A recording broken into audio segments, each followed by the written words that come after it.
The cost of issuing some parking tickets in Auckland is about to drastically decrease. That's the cost, but Auckland Transport won't be reducing its fines. Later this year, Auckland Transport will start trialling cars with licence plate recognition cameras on board, similar to the technology police use to issue some tickets, meaning one warden will be able to do the work of many. But it says it needs to keep fines the same as a deterrent.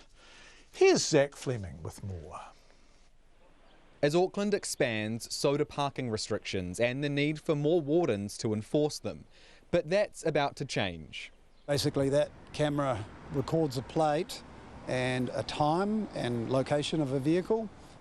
One parking warden will soon be able to do the work of as many as 20, Auckland Transport's parking design manager Scott Ebbett says, thanks to cars with licence plate recognition cameras. It's used all over the world, yeah, it's quite big in Europe, Australia. The technology we bought is from Australia, so it's used in Brisbane, Sydney, Melbourne.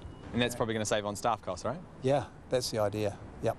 That's the main reason for doing it? Yeah, because we're rolling out residential parking zones all around the CBD, and to enforce all of those on foot, you would need 20 parking officers. But the cost of parking fines won't decrease, despite the savings on staff costs. Auckland Transport says fines haven't increased in 2 decades, and they also need to act as a deterrent.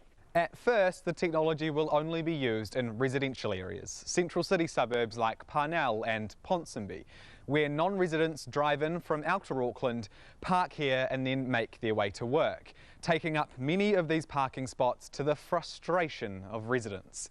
But then the technology will also likely be expanded to police pay and display parking too.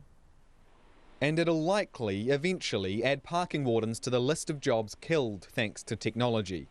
Auckland Transport says there's no plan to make any wardens redundant, just hire less. We're just going to do a more efficient job with the same number of staff. Parking wardens aren't allowed to speak to media, so we unfortunately couldn't ask them what they think. The licence plate recognition cards are expected to be in use by the end of the year.